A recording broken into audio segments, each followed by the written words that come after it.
Listen to the wind. Drifting past your senses is the fuel that fires the imagination. Close your eyes and breathe deeply.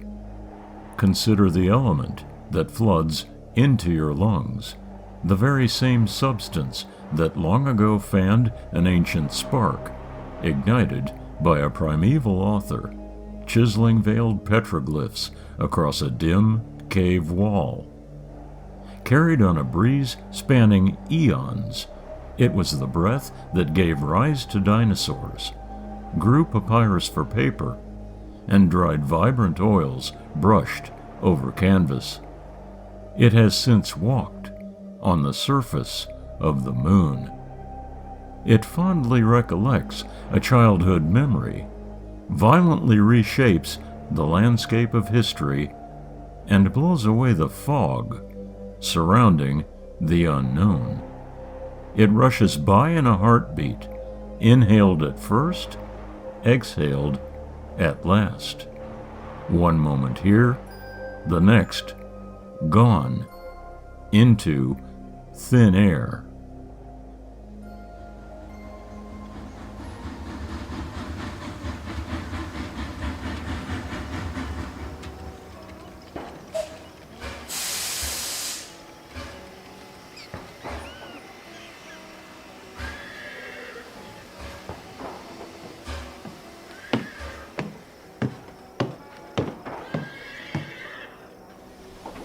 Ezmarelda Culpepper stood alone on the station platform of the D&RG narrow gauge railroad in Durango, Colorado, watching the iron horse chariot that had delivered her down from Silverton as it belched out a gossamer column of smoke and then lurched grudgingly back down the tracks and finally out of sight.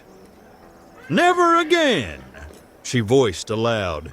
3 days and 2 nights on stage at the Shady Lady Saloon, and come to find out, it's a gall-dang whorehouse.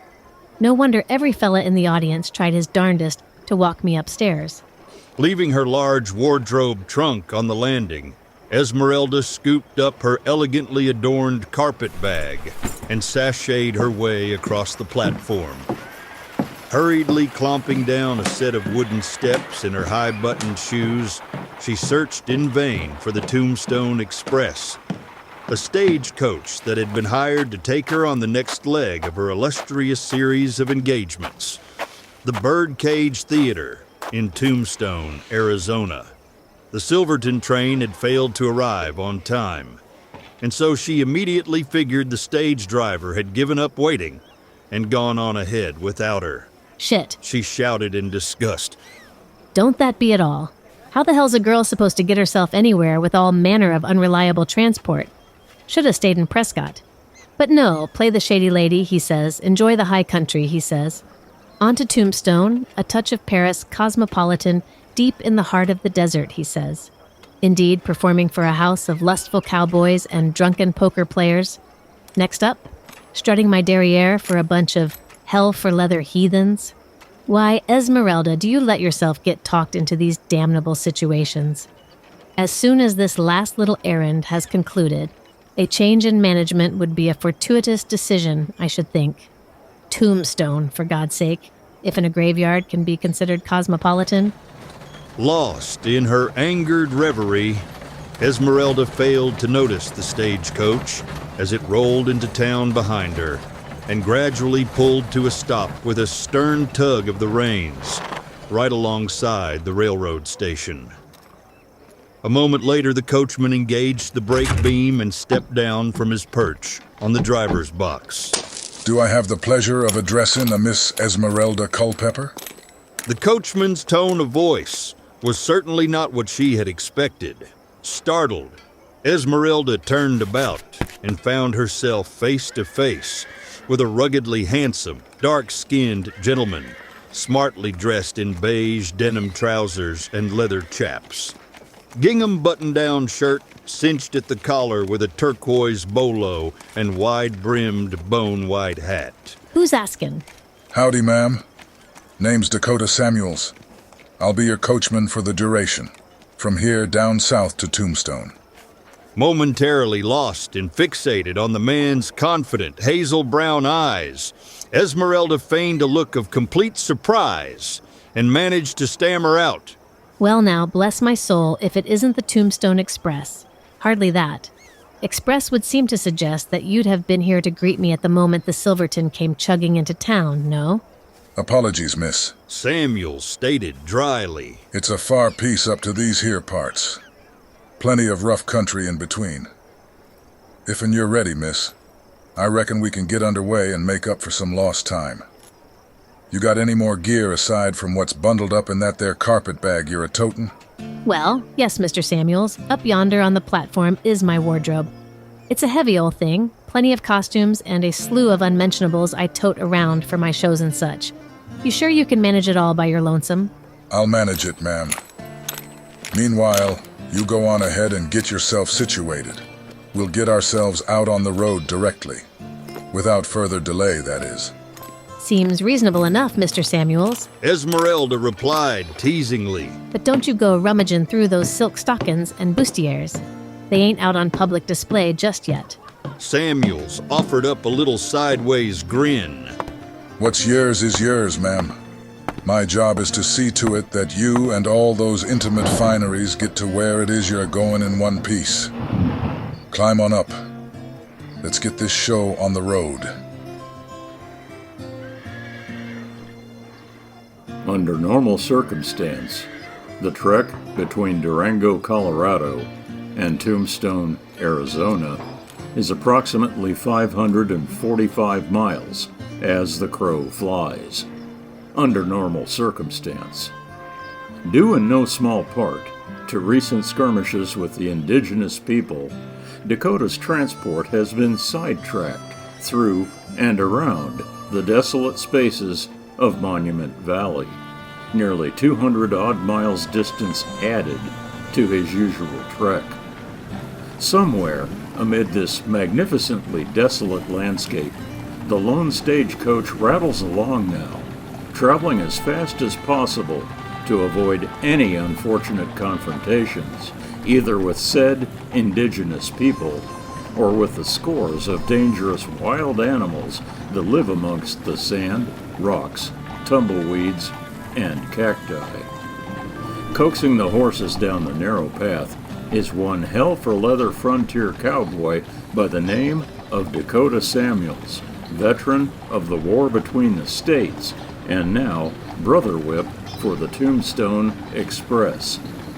Riding all the way in the passenger seat is his lone companion, Ezmarelda Culpepper, famed actress from San Francisco, on loan for several temporary engagements spanning all the way from Silverton, Colorado to the Birdcage Theater in Tombstone, Arizona. So far, the trip has been relatively uneventful, albeit uncomfortably hot, dry, and dusty all the way. Unfortunately, the doldrum is nearly over, for very soon these two intrepid travelers will come face to face with an ancient force that lives out in them thar hills. Said force soon to be stalking them in these mystical places where even the thinnest of air wafts over your senses like a vapor of hellfire and brimstone.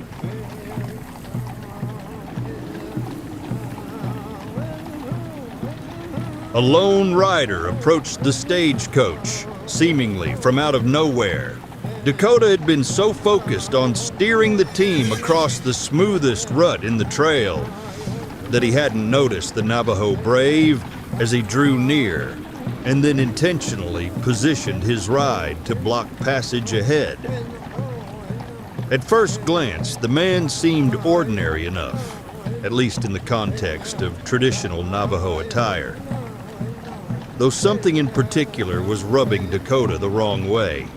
Draped loosely around the man's arms and shoulders was a thick covering of feathers, literally the entire skin of some kind of extremely large bird, an eagle or maybe a hawk. Resting firmly atop his head and nestled deep within his tangled jet-black hair was an equally sizable bird skull, intricately adorned with strands of brightly colored beads that had been meticulously threaded through the rotted contours of the beak and the dead, hollowed-out eye sockets. So detailed were these accoutrements that Dakota started to wonder if it were man or maybe beast that was barring the way ahead. Oddly, the man's eyes were not focused on the coach and occupant, but rather to the sky overhead, trained on the dark, silhouetted outline of an imposing hawk that had been soaring above Dakota and his eccentric passenger for most of the journey into the valley. Samuels pulled back on the reins and eased the stagecoach to a stop a few yards shy of the man and his horse. As Dakota looked up and squinted against the sun to get a better view, Ezmarelda poked her head out of the window of the coach and complained in disgust. What's the matter now, Samuels? One of your horses pass out from the heat? No, ma'am. We got company. Just sit back and try to keep quiet. I'll handle this. Dakota didn't speak Navajo, only knew a couple of words and phrases he'd picked up during his time in the locale. So when, without warning, the brave pointed up at the large bird circling overhead and shouted, "Yeyatso!" Dakota feared that it was an honest-to-God war cry. Then, the brave held up two fingers and pointed them toward his eyes, and then quickly turned them skyward, up at the bird. Anishte. I'm sorry, my friend, but I have no idea what you're talking about. I see that big bird up there. That what you're all hopped up about? The brave shook his head in frustration. Then slowly, he repeated, "Yetso," followed by broken English. "He come!" As he uttered those two simple words, Dakota heard the distinct sound of something hitting the roof of the stagecoach. Even felt a slight vibration of impact somewhere next to the strong box behind him. Land sakes! Ezmarelda exclaimed from down inside the coach. Is he throwing rocks at us now? Dakota didn't bother looking back to see what had caused the clatter, just clicked his tongue and urged his team gradually ahead. Apparently satisfied that his vague warning had been imparted, the young brave lightly slapped the reins of his horse and tugged the mare off to the side of the trail. Well, Ezmarelda said sarcastically, wasn't that entertaining? Shall we press on, Mr. Samuels? Dakota looked up at the bird still drifting silently above, then over at the brave, now sitting motionless on his horse, watching them from the trail's edge as the stagecoach slowly inched its way by. Underway she is, Miss Culpepper, he said over the rattle of the wheels. Though truth be told, ain't quite sure now what we're gonna be getting ourselves into. I find it to be more than a bit concerning that we took this route to avoid confrontation. And lo and behold, we just been confronted. Don't speak well tall about rerouting clean out of our way and off into this damn boondoggle. Be that as it may, I got cash on the barrelhead. You're paid in full all the way to Tombstone, and that's what I'm aiming to do, miss. Get you down yon to Tombstone, one way or t'other. That said, He added, "To weren't anybody throwing stones at us, miss. Whatever it was fell down out of the clear blue sky above. That come from the talons of that big bird up yon." Several hours further on, the heat of midday was beyond stifling. Sitting high up in the driver's box and unprotected from the blistering sunlight, Dakota wiped his sweat-soaked brow off on the sleeve of his shirt and squinted out into the rippling, refractive heat waves rising up from the rocks and sand ahead. Closing in on both sides of the trail now were great, towering sandstone buttes, massive rock formations, reaching like ragged, aging fingers into the unforgiving blue vault of sky overhead. Grateful for the shadows that, at least for the moment, blotted out the sun, Dakota opened up his canteen and gulped down a sizable swig, then poured a little dab into his bandana and tied it back around his neck. Show is hot here. He said absent-mindedly to no one in particular. When his passenger spoke up, responding to his remark, it caught him a little off guard. I heard tell it was going to be like this down here. Ezmarelda exclaimed, Sure enough is a harsh landscape. Yes, it is, miss. Samuels replied, And plenty of strange tales told about these here parts. Navajo legends, mostly. Now, I don't know all that much about these tribes out here, but I sure have heard my fair share of balderdash from prospectors and cattle ranchers a time or two. I guess the Navajos believe that these here cliffs and rocks are supposed to be the carcasses of giant monsters. Creatures that done gone and did battle with each other yon long ago, fighting for control of this here earth. Sure sound far-fetched to me. You see anything out yonder that's passing for monsters, or they body parts? Nope. Ezmarelda observed. Don't see hide nor hair of any monsters or pieces of monsters, Mr. Samuels. Only piles and piles of rocks. Rocks, sand, and weeds for as far as the eye can see. Don't reckon anything living or dead could last out there for long. The buzzards will end up getting hold of both of them in the... Ezmarelda's words trailed off to nothing. Then all at once she exclaimed, Dakota, wait, stop the stagecoach. In a bona fide knee-jerk reaction, Samuels pulled back on the reins and quickly brought his team to a standstill. Even before he could apply the brake beam, Ezmarelda had jimmied the door latch and piled out hoop skirt, petticoat, bustle and all to the dusty trail, carefully making her way in between a cluster of boulders until she stood staring up at a wide sandstone cliff face nearby. From his vantage point, high up in the driver's box, Dakota could see exactly what it was that had drawn her attention away to the rough-hewn wall. A vast series of hand-scribed petroglyphs chiseled across the stone in a hodgepodge of primitive shapes and forms. As Ezmarelda studied each of the scattered glyphs up close, Dakota looked out at the stone runes as a whole from his bird's-eye view, and quickly noticed a reoccurring theme.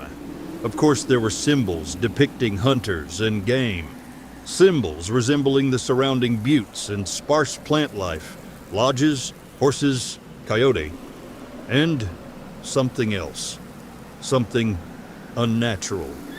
Scattered throughout the carvings were bizarre shapes that vaguely resembled people, large, hairy people, not bears. Whatever they were intended to illustrate, the likenesses didn't sport anything close to a telltale bear claw. No question about it, these things were all clearly rendered, walking upright on two legs, standing firmly planted, it seemed, on two intentionally over-exaggerated feet.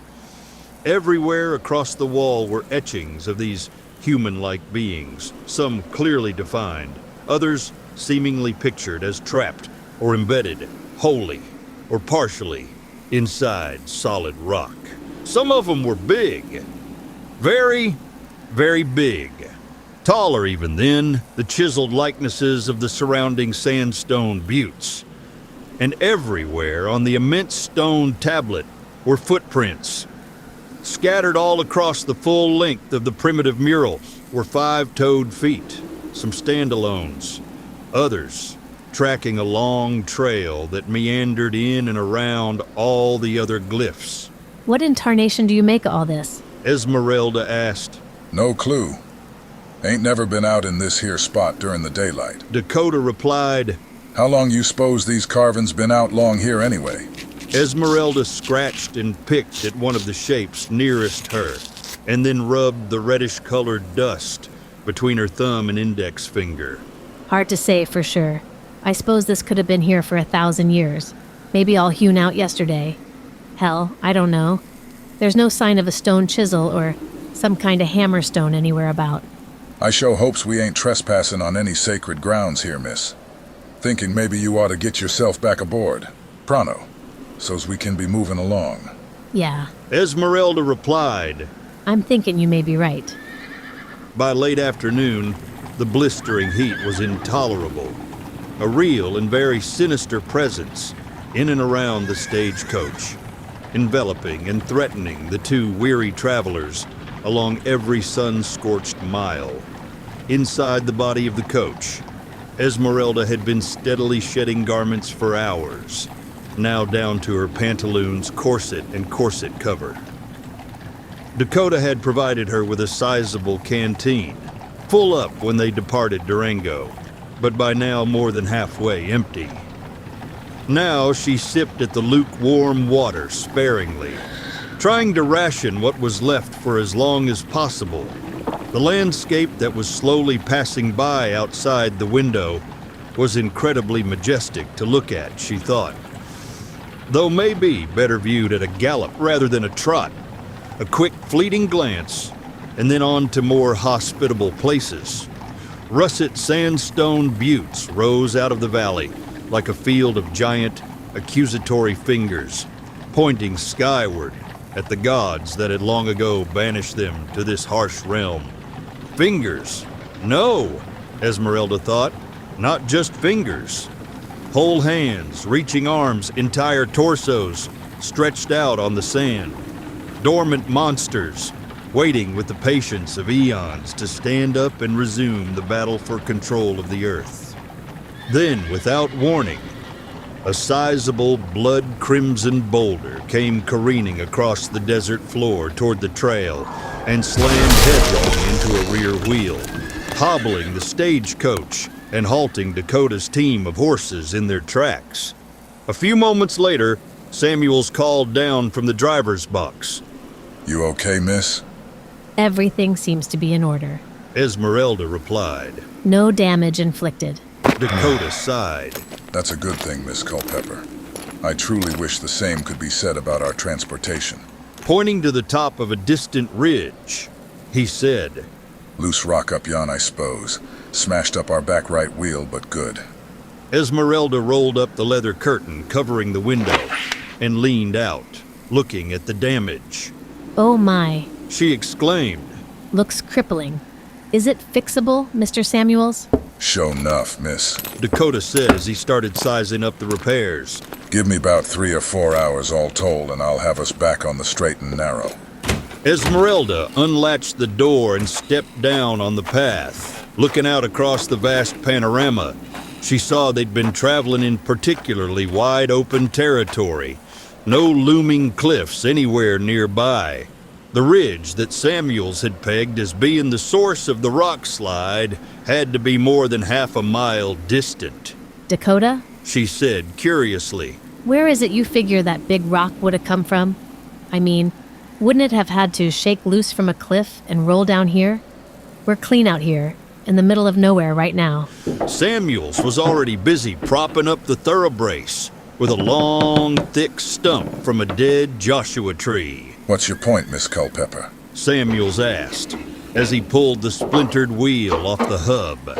Ezmarelda continued scanning the nearby landscape. That boulder didn't just roll down a cliff and hit the stagecoach, Mr. Samuels. It was thrown. Dakota looked up from his work, dumbfounded. Miss Culpepper, forgive me if I scoffs a little about that conclusion of yours, but think about it now. What it is you suggestin'? They ain't no one could manage that feat so's I know of. So's you know of. She repeated. Samuels climbed up and stood on the hub of the disconnected wheel and started rummaging around inside the strong box. It was at that moment that he finally caught sight of what it was that dropped down and smacked the roof. Nestled against the base of the box was a flat chip of sandstone, burnt red akin to the surrounding cliffs, intricately chiseled with a footprint. Deeply etched in an oval ring around the instep of the foot was a likeness of some sort of strange simian being. Dakota tugged at the fingers of his gloved hand and tentatively reached out to pick up the stone. Right then, a very odd thing happened. He could feel the coarse texture, registered the sensation of a small, round object in the palm of his hand. He picked the trinket up for close examination, and to his complete surprise, saw that he held nothing but a handful of fine, red, dusty residue that quickly dissipated in the breeze, flowing out betwixt his outstretched fingers. Well, I'll be dogged. Dakota exclaimed quietly. What in tarnation? Without giving it much thought, he wiped his hand off on the hip of his pants and put his glove back on, then retrieved a sizable sledgehammer from the strong box and went back to work. True to his word, Dakota made quick work of the project and got that wheel back on and in working order just before nightfall. With only a little bit of daylight left, he managed to coax his team a few more miles on, down into what seemed to be the widest expanse of the vast, arid valley. We can see anything coming all the way out here. He reassured Ezmarelda as he cocked his rifle. Ain't no place to hide behind and nowheres to dodge a bullet that's outgoing. Now you go find yourself a nice comfy rock to sit on, and I'll work on getting a fire started. Got some hardtack, jerky and a pouch of coffee grounds back in the baggage boot. I'll go fetch 'em too, and we can have ourselves a sippin' some vittles. When you're ready to bed down, there's a bedroll under your seat inside the coach. You can roll down them curtains and have all the privacy you need, miss. Old Dakota'll sleep out here under the stars like always, keeping the creepy crawlers company. You're a good man, Dakota Samuels. Thank you. Ezmarelda said sincerely. You sure know how to make a girl feel safe. Ain't no small feat all the way out in these Badlands. Dakota slowly circled the camp, picking up all the dead wood and weeds he could find, then stacked them in a pile near where she was sitting and struck a match on the heel of his boot. Just doing my job, miss. Wouldn't sit well tall with the management if I didn't deliver y'all in one piece. Not long after that, he had a nice warm fire going. As Ezmarelda sat sipping her coffee, Dakota placed several rations of hardtack on a smooth, flat rock and then crushed them into a powder with a similar-shaped, smaller rock.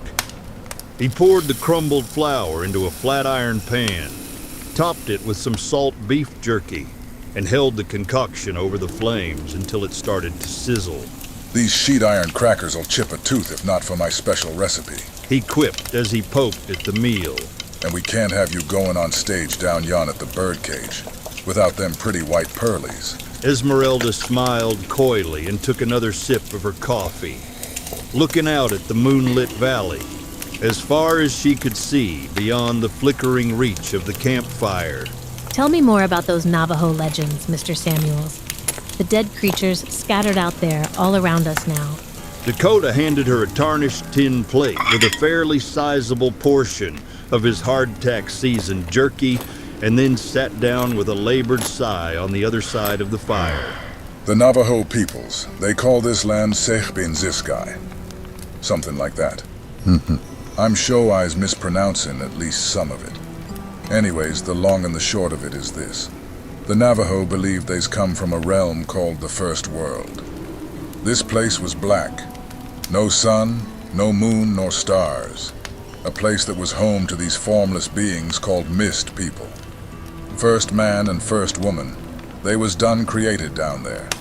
Together they ascended up through several more planes of existence, the blue world and the yellow world, until finally they's ended up here, the fourth, or what they calls, the glittering world.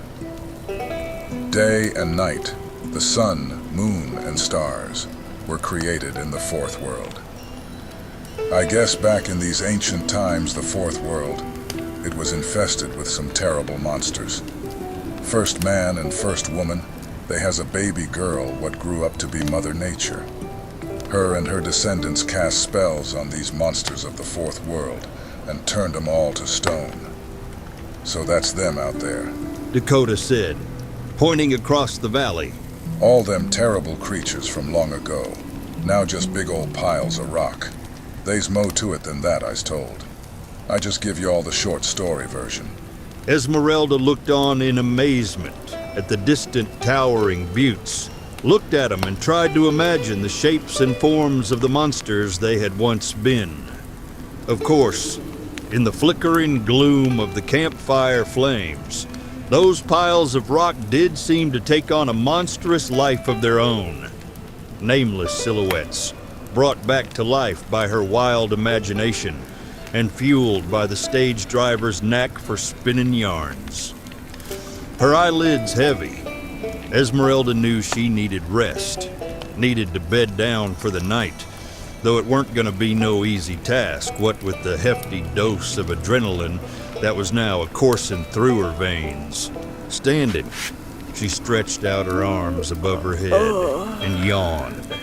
Gonna go see if I can get a little shut-eye, Mr. Samuels. She said wearily. Before them monsters out there start to waken up. Dakota grinned. Sure enough, miss. He replied. You go on ahead. We'll get an early start come morning. Long 'bout daybreak, I reckon. Daybreak it is then. Ezmarelda confirmed as she climbed up into the stagecoach. Don't you go letting any of those old bedbugs bite. No, ma'am. Samuels responded. No bedbugs coming round on my watch. Good night, Miss Culpepper. Good night, Mr. Samuels. She told him. Pleasant dreams. Dakota fetched his well-worn harmonica from his shirt pocket and started serenading her with his own rendition of Red River Valley, a little lullaby to calm her frazzled nerves and help her get a little much-needed shut-eye. Once inside the coach, she commenced rolling down the window shades, unfurling the bedroll, and then shimmying her way down on the surprisingly comfortable bench seat. After a moment or two, she dozed off. Outside the coach, Dakota poured out the rest of his coffee to snuff out the fire, rolled over with his arms behind his head, and looked up into the star-filled night sky above. Sure enough she is. He said softly, This here be the glittering world of the Navajo people after all. Ezmarelda awoke with a start. A soft, warm breeze blew in around the tattered edges of the window shades, causing them to wobble to and fro, giving her enough of a peek outside to know it was still nighttime. Figuring it must have been the sound of the shades scuffing across the windowsill that roused her from her slumber. She rolled over to face away from the moonlight, up against the backrest of the bench. Then, another sound, loud and grating, scraping the outside of the stagecoach proper, like horseshoes tied to a rope being tugged up the body panel toward the window. Sitting bolt upright, Ezmarelda used the heels of her shoes pressing down on the floorboards to scuffle herself flush up to the opposite side of the coach from the sound, and waited. To her terrified dismay, the dragging sound abruptly stopped as a set of four long jointed phalanges hooked themselves over the lip of the windowsill and started pulling whatever else they was affixed to into the cabin. A tarantula? She surmised. Though how and why would a spider make this loud scraping noise when it's a crawling? Ezmarelda screamed, a blood-curdling caterwaul that was more than enough to jolt Dakota to his wobbly feet and instinctively draw his sidearm as he squinted into the gloom, waiting for his eyes to adjust. At first he figured he was still asleep and dreaming.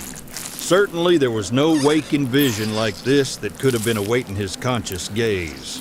There, hooked over the window of the stagecoach, was a hand. No, not a hand. Rocks.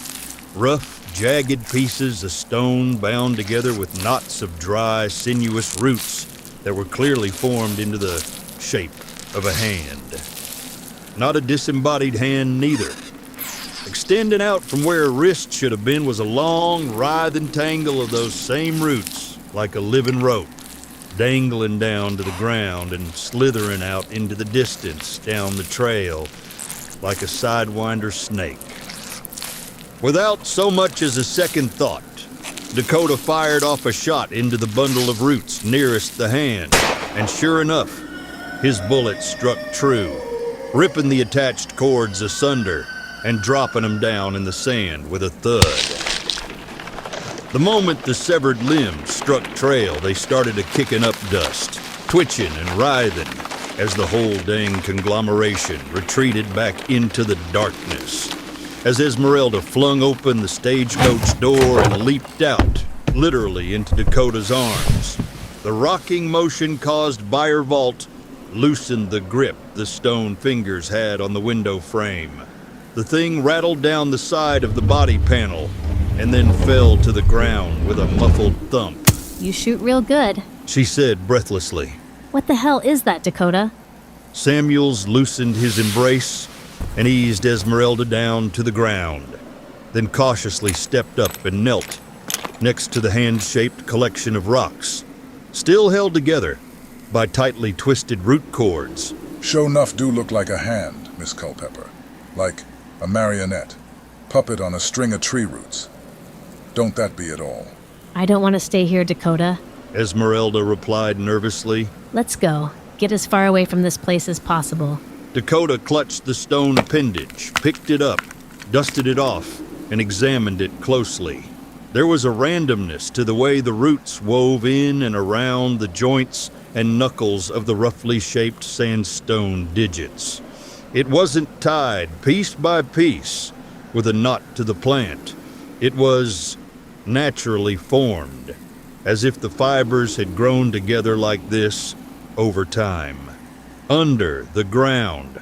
Yes, indeed, Miss Culpepper. Dakota echoed. Far away as possible. Dakota dropped the bundle of rocks and stood to go gather up his gear. Just as he was a tie and a knot on his bedroll, all of a sudden, like his hand commenced to itching, irritating enough that he let go of the roll and scratched his palm hard, back and forth across the buckle of his holster. Damn it. He exclaimed, hurriedly pulling his glove off. He was more than a little uneasy to see that the flesh on his thumb, fingers, and palm was all swollen up and blistered. It registered in his mind that this here was the same hand he'd used when he tried to pick up that carved sliver of sandstone back down the trail a piece. Something to fret on later, He said as he slid his glove back on. You all right, Dakota? Ezmarelda asked. Oh, yeah, fine. He replied as he picked up all the implements and hurriedly stuffed them in his knapsack. Let's get the hell out of here. Moments later, they were back on the trail, a narrow ribbon that spanned out into a veil of faint cerulean moonlight. Barely enough illumination to keep the team on the straight and narrow as they raced along at a gallop. Ezmarelda now sat perched high up in the driver's box with Dakota, holding on for dear life as the stagecoach careened across the vast desert flatlands and rattled down through narrow passes between the towering buttes.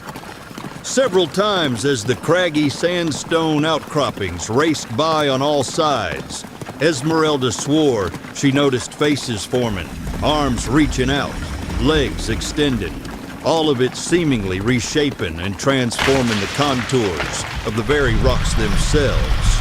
Dakota was obviously too fixated on tugging the reins to notice, but she was now completely convinced that the Navajo legends he'd spoken of around the campfire were true.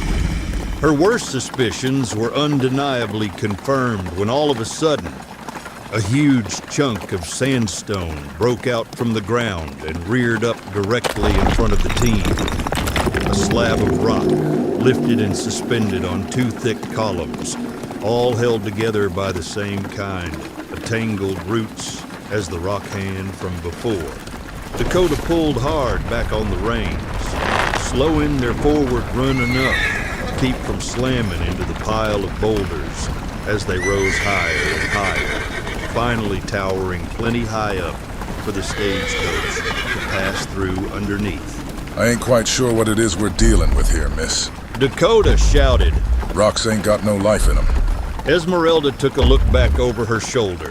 What she saw pretty much disproved Dakota's claim without dispute. Somehow, in some way, The chunks of sandstone were moving, in fact running, after the stagecoach, like two stone legs and a pelvis. The thunderous footfalls echoing out and bouncing around between the buttes as rock slammed against rock. The Navajo stories you told me about? Ezmarelda exclaimed. I'd say they was darn near spot on. Them's just legends, miss. Dakota responded disbelievingly, Ain't no such thing as monsters. as if his words held with them the power of a supplication.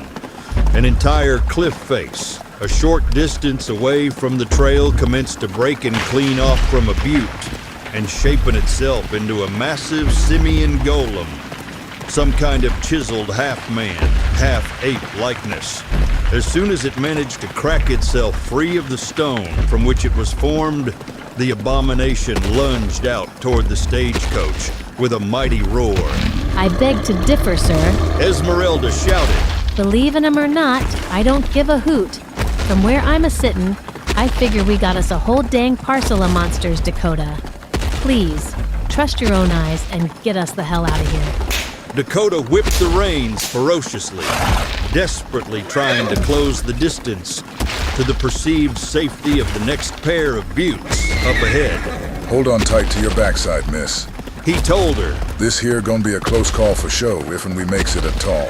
The hooves of Dakota's horses pounded the dusty trail in a full-out gallop, blinders thankfully shielding their eyes from the oncoming menace.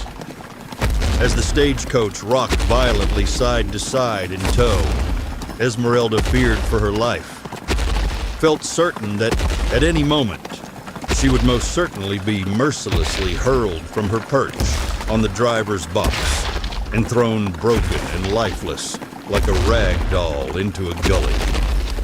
Just when she became convinced that all was now undeniably lost, yet another horrific bellow rang out from the opposite side of the expanse as a huge boulder careened by overhead and landed on target, slamming headlong into the approaching juggernaut and shattering it into random broken pieces. Hooray for our side. Ezmarelda exclaimed as she watched the crumbled form fall harmlessly to the ground. Don't y'all go taking sides just yet, Miss Culpepper. Dakota warned. Till you gets a good look at t'other side. Glancing over her shoulder, Ezmarelda realized that the peril was far, far from over. There, standing higher even than the monster that had just been pulverized, was yet another animated simian effigy. This one so horrendous as to dwarf the lofty peaks of the buttes themselves. Even more unnerving was the fact that this one seemed to possess the nightmarish characteristics of a cadaver, the stones fashioned like lengths of exposed bone, held together by tangled root tendons, and capped off high above it all with a massive sandstone skull. Oh, my dear God. Ezmarelda managed to choke out. Giddy up, horsies. Run. Run like the wind. Dakota wrenched the reins hard over and steered the team off the trail toward the closest butte, diagonal to the behemoth's thundering path of destruction. Seconds later, the stagecoach passed into the precarious confines of a deep gorge between two cliffs that, for the moment, at least, barred any possibility of pursuit. A raucous vibration shook the coach as it lunged down a gradual incline in the darkness, and for some reason caused the horses to slow and then halt their forward progress, stumbling and then rearing up against something that was lining the trail beneath their hooves. Motionless and unable to make out any detail of their surroundings, Dakota instinctively reached into his shirt pocket, pulled out a match, and scratched the tip on his holster. In the dim glow that flared bright from his fingertip, they could make out the crumbling wooden framework of a mine shaft opening. Spanning out and downward into the hole was a rusted set of rails, lashed loose and irregular to a row of splintered wooden ties, the apparent snag that the horses tripped up on. No sooner had the matchstick revealed a fleeting glimpse of their locale The tiny flame winked out. Wasting no time, Dakota struck another one and then used the illumination to pull a kerosene lantern out of the strong box and light the wick. Don't much favor being in the dark. He said, Can make a man powerful skittish down yon in a spot like this here. You got another one of them lanterns, Mr. Samuels? Ezmarelda asked. If and we're going spelunkin', I figure I'll be wanting to shed light on any gold nuggets I find. Down yonder. Silver. Dakota corrected. This here be a silver mine, Miss Culpepper. They's all over these parts. Good thing, too. Might keep us out of harm's way till I can figure a beeline out of this predicament. Slowly, cautiously, the pair climbed down from the coach, down to loose rocks and pea gravel that made up the track bed. So what are we up against, Dakota? How come those things was a-throwing rocks at us? Don't rightly know for show, miss. Show do seem they all riled up about somepin' or t'other. Can't figure if'n they comin' for us, or if'n they just a fightin' monks theyselves. Leastwise, that's the story Dakota was a-feedin' to her. Deep down in his heart of hearts, he'd been formulating another notion for some time now. In fact, ever since he tried picking up that little chunk of rock the hawk dropped on his stagecoach. Yes, sir. He thought, They's some kind of mumbo-jumbo done been cast on me. by now, the pain radiating from his left hand was excruciating. Hooking the lantern on an old iron spike in the wall, he took hold of his glove and yanked it off. What he discovered underneath made his blood run cold with trepidation. All 4 fingers and his thumb were now wrapped tightly around many times over by the same bizarre tangle of dry, lifeless roots as all the creatures they'd encountered so far along the way. Even more alarming was the apparent formation of needle-sharp thorns that capped off each and every tendril and threatened to pierce skin and draw blood with one wrong twitch of a finger.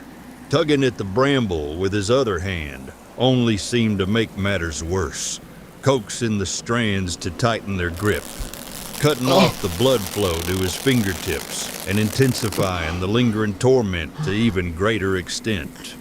Most disturbing of all was the fact that all the strands converged to a bundle in the crux of his palm, and there, where they all wove together, was held in place a perfectly scaled sandstone likeness, the miniaturized face of one of them monsters that was a-chasing him across the valley. Put me under a spell, that Navajo feller did. Samuels muttered. Did you say something, Dakota? Ezmarelda asked. No, ma'am. He replied as he hurriedly shoved his tangled hand back into the glove. Just thinking out loud's all. Trying to wrap my head round what we seen back yon. Livin' rock. Only heard tell about something like that once afore. Years ago, when I was a-workin' as a logger up north in Oregon Territory. Weren't rocks we heard tell about up yon in them parts. Trees. Yakima folks called 'em stiyeha-ma, or stick showers. Mysterious people who hides out in the Cascade forests. Such places be they native domiciles. Lodges, the Yakima calls 'em. Supposed to be some kind of shapeshifters, beings that haunt them tangled timber falls. Turn theyselves betwixt people and trees on a whim to keep 'em from being spotted. They as large as ordinary humans, but they all hairy from head to toe. It said they mimic chirpin' birds, wild animals and such. How they communicate back and forth twixt each other. Sleep during the daylight, come out under cover of darkness. That be when they thrust sticks through teepees, into hunters' lodges. Shower sticks down on wary passers-by. Ezmarelda stumbled her way round back of the stagecoach and stepped up to stand next to Dakota. Rocks and trees sprouting legs and chasing after people. Mountains running round pitching boulders at stagecoaches. Trees poking limbs and branches in your face. That's all a mite too metaphysical for my likin'. Now I figure I really have seen and heard it all. Sorta makes me glad I's born a city girl. Got me enough to fret about. Getting chased all over creation by a pack of horny-toed cowboys. Comes with the territory, I reckon. Dakota responded. Showgirl, that is. Insulted. Ezmarelda stomped past her stage driver and held out her lantern toward the inky blackness beyond the mine entrance. Actress, if you please, sir. She corrected. I ain't just some empty-headed piece of tail shaking her boa for a room full of wolf whistlers. I'm Ezmarelda Culpepper, an honest-to-God thespian, and, if you recall, Mr. Samuels, still gotta be in Tombstone in time for a performance. How long you suppose we gonna be held up down here, in this miserable hole in the ground? Samuels tipped his hat. I'm truly sorry, miss. I meant no disrespect. Ain't at all privy to the particulars of show people. You're right about getting out of here, though. Can't stay holed out for too long, anywho. Ain't enough provisions for a long haul. Stand aside now, miss, whilst I coax these horses to turn tail. Point this old coach back out of here. Less than you figure on digging up a fortune. This here mine shaft is just a dead end. Momentarily fascinated by the notion of striking it rich, Ezmarelda left Dakota to his work and tentatively ventured several steps further into the tunnel opening. An oddly cool breeze wafted up from somewhere deep below, enough of a current to agitate the flame inside her lantern to a flickering dance, in turn setting strange shadows cavorting round the gloom-shrouded recesses.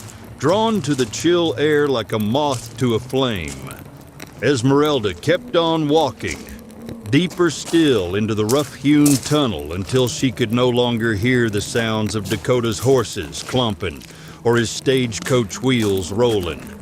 Now she stood alone in the frightful, solitary ambience, a breeze coursing in and around the rocks like a whisper, reminding her of the ongoing danger she was in.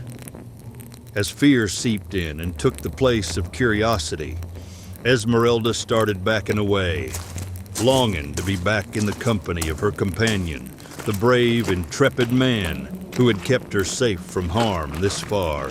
Hard to say what it was she noticed first. The soft squelch of her heel sinking into something sticky and wet at her feet, or the unmistakable odor of death wafting into her nostrils. There, scattered across the ground and rocks in the flickering firelight, were the bloody, dismembered head, wings and talons of an enormous bird, the likes of which she had only seen once before, soaring silently in the sky above the stagecoach as they were approaching Monument Valley. Evidence of some arcane ritual was everywhere, from blood-smeared pictograms on the walls to a gory pile of the bird's internal organs on a makeshift stone altar, burned to a point nearly beyond recognition. A thick layer of powdered white ash blanketed the entire grisly scene, residue left behind in the wake of what looked to be a cruel and obscene sacrifice.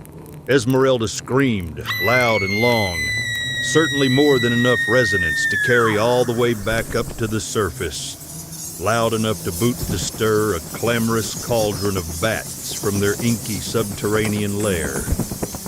Overwhelmed and frozen with fright, Ezmarelda pressed herself snug up again the mine shaft wall as the noisy little critters flapped on by, hoping like hell that one of the leathery little varmints didn't get all tangled up in the loose curls of her hair. Fortunately, Dakota also heard her caterwauling, and moments later came running down the passageway like a one-man cavalry to her rescue. As soon as he was near enough, Ezmarelda flung herself into his arms and held on for dear life with her eyes shut tight.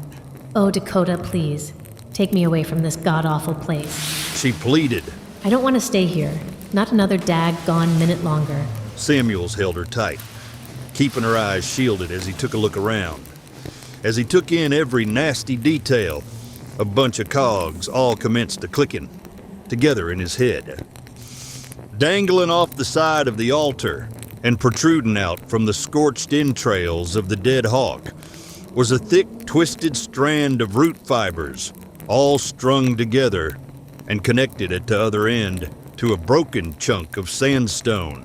Run! Dakota blurted out as he released his grip on Ezmarelda, and then pushed her off toward the mine shaft entrance. Back to the stagecoach. Go now. I'll be right behind you. More than willing to oblige, she took off at a dead run, all the while hoping she weren't going to have to take the reins and drive on to some sort of safe haven all by her lonesome. Meanwhile, Dakota stood his ground, in fact, knelt down beside the animal remains and pushed the white ash around with his fingertips, within the constrictive confines of his glove. He could feel the twisted tendrils that enveloped his fingers, writhing and squirming, as if the close proximity to this enchanted place was stirring them awake for some dire purpose. The pain was considerable, almost but not quite debilitating, not quite sufficient to override a singular thought. Pulling his Colt Peacemaker from its holster, Dakota opened the cylinder and shook out all 6 bullets, dropping them down into a particularly dense mound of white ash.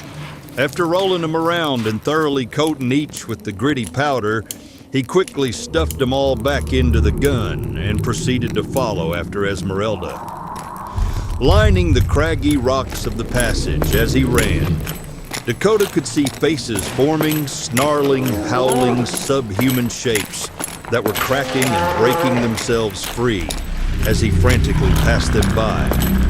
Monstrous echoing roars bellowed up from the bowels of the mine behind him as he sprinted the last few strides out into the early morning daybreak. Back at the stagecoach, his tenacious passenger was already perched high up in the driver's box, holding the reins and waiting for him. With his horses and coach pointed back out of the box canyon, Dakota scrambled up and disengaged the brake beam, then took the reins from Ezmarelda and gave him a deliberate snap. The team immediately sprang to life, running along as fast as possible with the long stretch of railroad ties under hoof and the violently clattering stagecoach in tow. If the rocky channel had been narrow enough on the way in, now it had become almost completely impassable. No illusion. Jagged outcroppings lurched and reshaped themselves into giant gnarled fists that grated against and punched splintered holes in the wooden body panels as they passed. Great stoic faces like chiseled omnipresent gods shifted along unstable fault lines and turned their lifeless heads downward from the butte summit to watch the battered stagecoach as it thundered back out into the open valley. Everywhere they looked, Dakota and Ezmarelda witnessed the vast landscape splitting asunder, reshaping itself before their eyes into some kind of wide-open, supernatural battlefield. Sandstone fingers, so massive that each individual digit dwarfed the stagecoach 5 times over, poked up and rose out of the ground, connected with thick, tangled roots to a wide palm and tapered wrist. Like some kind of prehistoric catapult, a boulder cradled in the palm of the hand was lofted skyward with a sudden flick of the enormous wrist, narrowly missing the lead horses and crushing a long swath of Joshua trees as it rolled away. That was a close one, Ezmarelda exclaimed. When Dakota failed to reply, she glanced over and saw that he was barely holding on to the reins. His left hand was balled up in a fist, and he was pounding it like a hammer against his thigh. Miss Culpepper, y'all gonna have to drive these here horses, he said, wincing in pain. Not sure I can steer 'em straight and true no mo. Ezmarelda took charge of the team, just in time to drive them back up on the trail, then struggled to keep them on the straight and narrow as they galloped ahead at near breakneck speed. What's the matter, Dakota? She asked. Are you hurt? I hurt, miss. Ain't no denying that. He replied. But not on account of any of this here carnage. Seems I went and picked up the wrong stone back yon a spell. Now, old Mother Nature, she be a-holdin' my hand. She be holdin' on but tight. Dakota cringed in seeming agony. as he carefully tugged at the fingertips of his riding glove, and then, with a great deal of difficulty, slid the glove off and let it fall to the floorboard. Oh, dear God. Ezmarelda shouted. What is it? What the hell's happening to you? Dakota held his hand up in plain sight. Near as I can tell, I's the feller that woke up all these here monsters. Terrible sorry, Miss Culpepper. They comin' for me. Y'all just getting caught in the crossfire. All cause of this here. Ezmarelda could plainly see that Dakota's hand was mangled and broken. 2 of his fingers were fractured, bent at odd angles, and wrapped up so tight with root fibers that the fingertips was starting to turn a sickening, rotted shade of black. The fibers that stretched out and spiraled around his palm were tipped with long, curving thorns, all of which were deeply embedded into his flesh, the open wounds bleeding out profusely. Worst of all was the face. Partly stone, partly living tissue. The grotesque simian eyes, snout, and upper jaw looked back at Ezmarelda from Dakota's disfigured hand with dark, lifeless eyes. The devil's eyes. What can I do, Mr. Samuels? How can I help you? Y'all doing what you can, miss. Just keep driving the team. I'm gonna climb on back and get my bowie knife out the strongbox. Then I'm gonna do what I has to. Just give me a smooth ride so's I don't miss and cut too much off. A tear fell from Ezmarelda's eye. Forcing a smile, she said, Smooth ride all the way, Mr. Samuels. Hang on tight now. You hear me? I hears you, ma'am. He replied. Still got me 2 good ears left.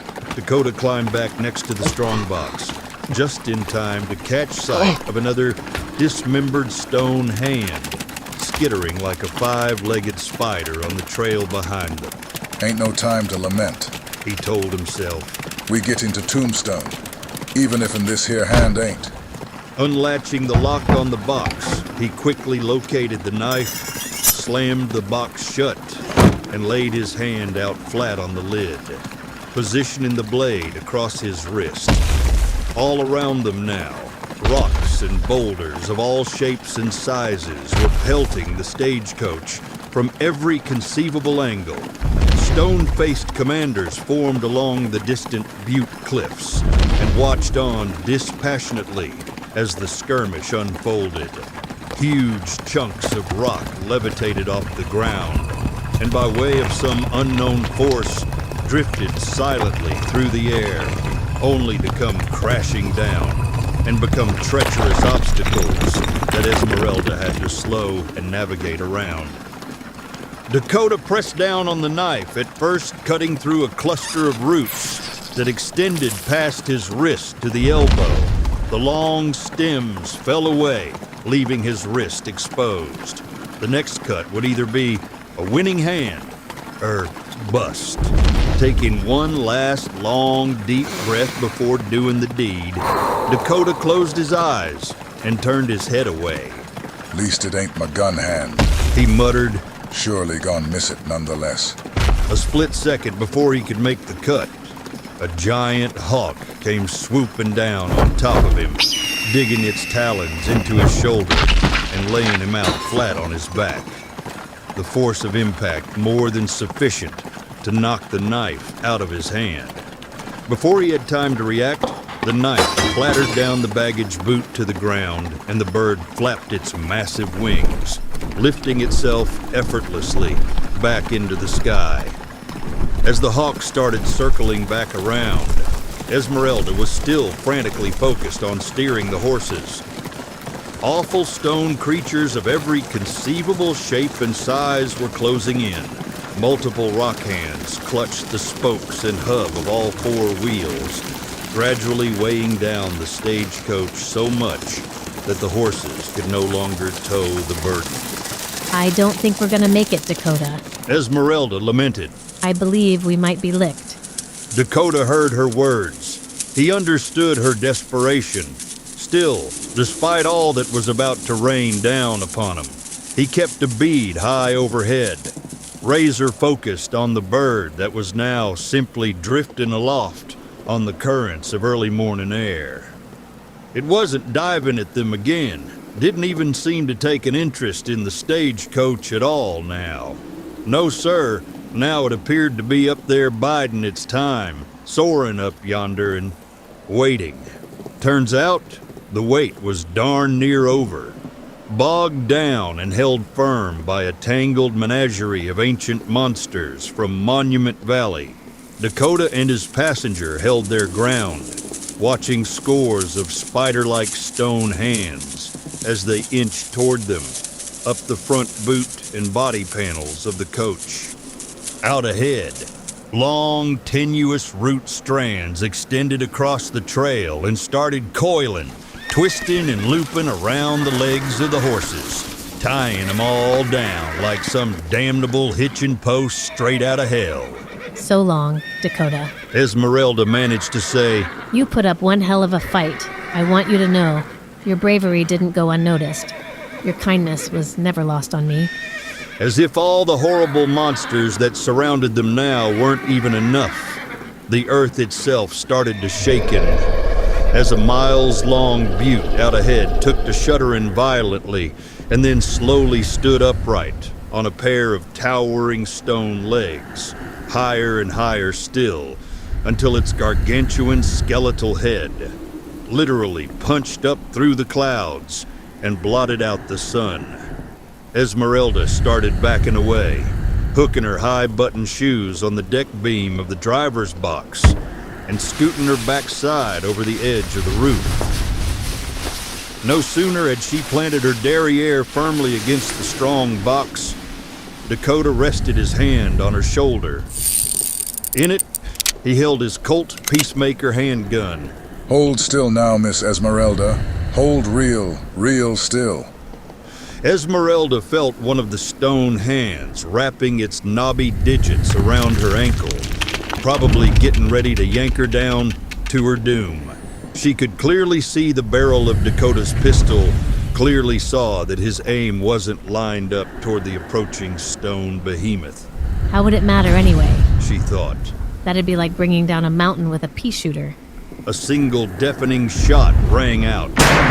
Seconds later, a frightful shriek came from overhead as the enormous hawk collapsed its wings and fell crumpled and deceased into a clump of cacti next to the trail, as if he'd tipped over a solitary domino at the leading edge of a row.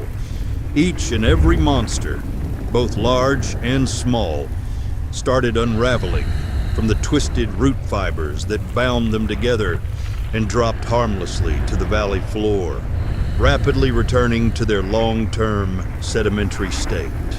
Faces that had been clearly defined across the distant buttes suddenly became nothing more than random light and shadow falling across the weather-worn sandstone.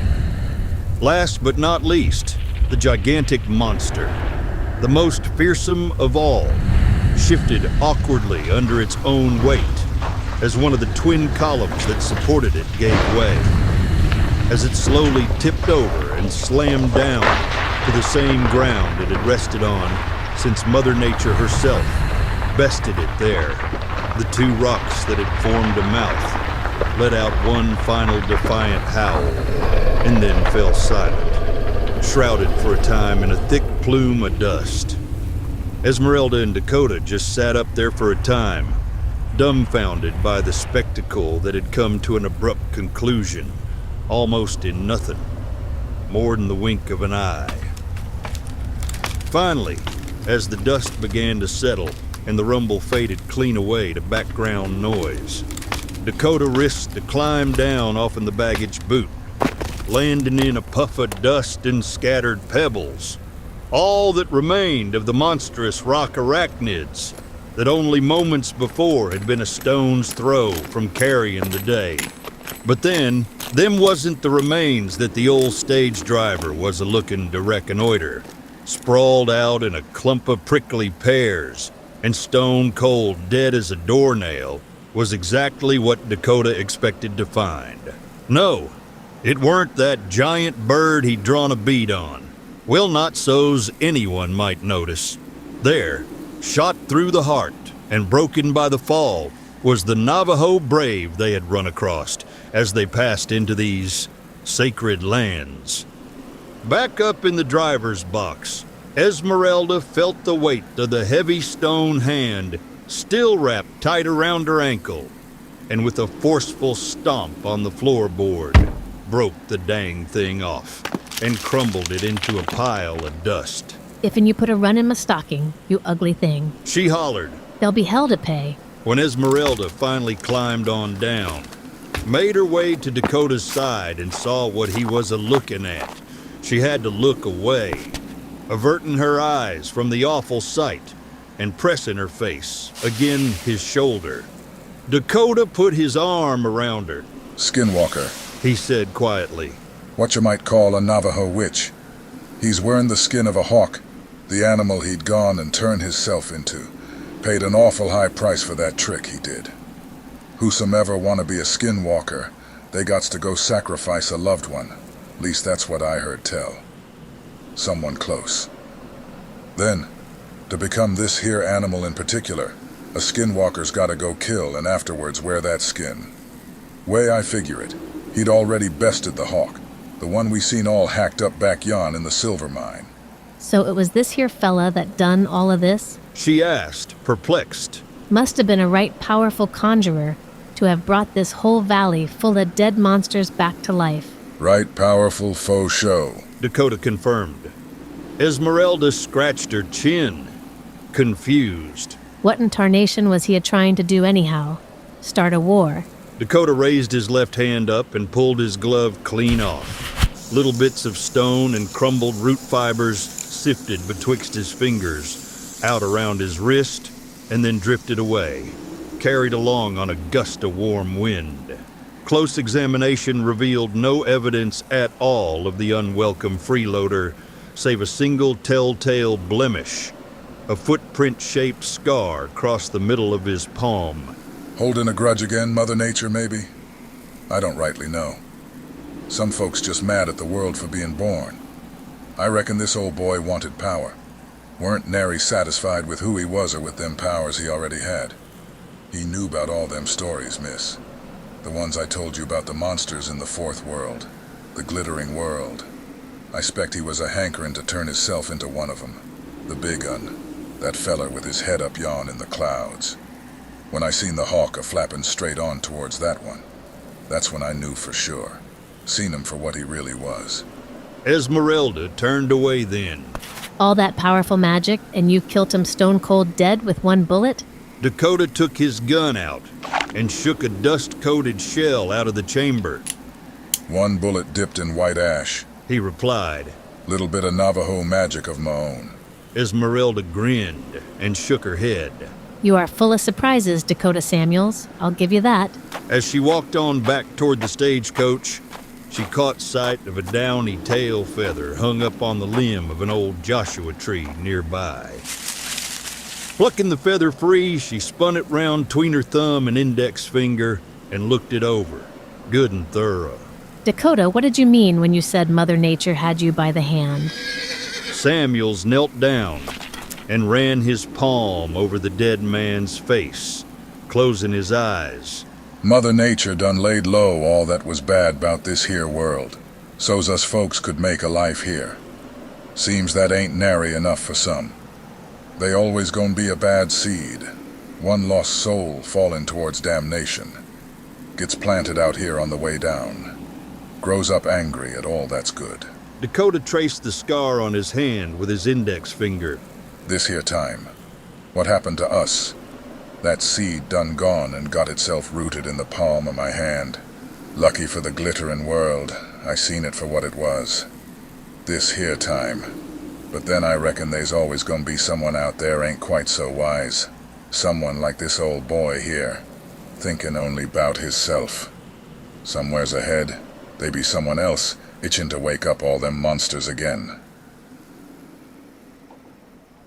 The stagecoach rolled into the outskirts of Tombstone at nightfall a long while later, the remaining leg of the journey considerably less eventful than the gut-wrenching odyssey through Monument Valley.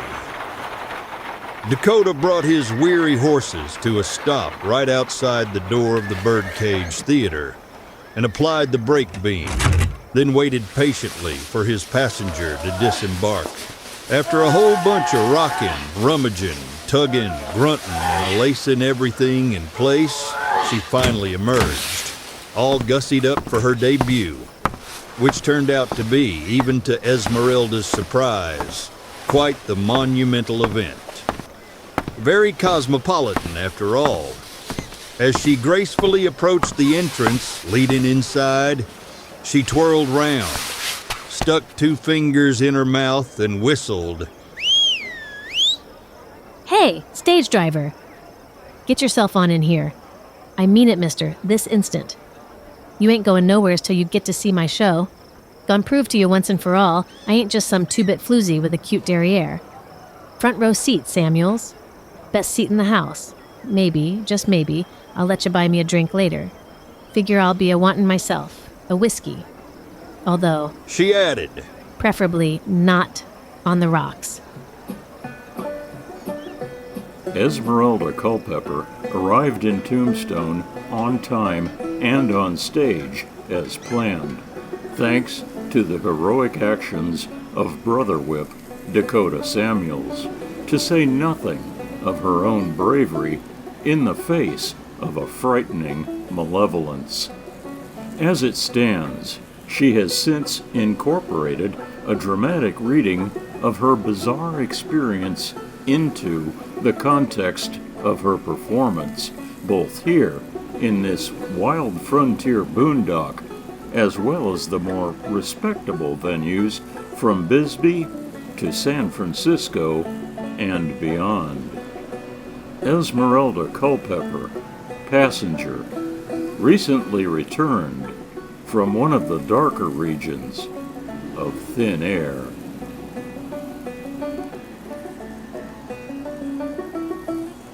Episode 28 of the Thin Air podcast anthology, The Badlands, was written for audio by R.J. Lonsdale. The program was produced, directed, narrated, and told by R.J. Lonsdale. The voice of the storyteller was performed by Fletcher Lincoln Boone. The voice of Miss Ezmarelda Culpepper was performed by Angela Yates. Brother Whip Dakota Samuels by Ocolee Westcott, and the Navajo Skinwalker by Billy Red Cloud. Music compositions used in this episode include Martian Cowboy by Kevin MacLeod, Red River Valley, performed by Nancy Cooper Wood, Two Hearts, One Trail and Canyon Echoes by Marika Shantz, Shady Grove by Banjo Granny, Navajo Enemy Way Song by Keith Chee, Primal Carnage by Scott Buckley, and Native American Flute by Born 2 Beats. Licensed under Creative Commons by Attribution 4.0. This has been an R.J. Lonsdale Fly By Studios presentation.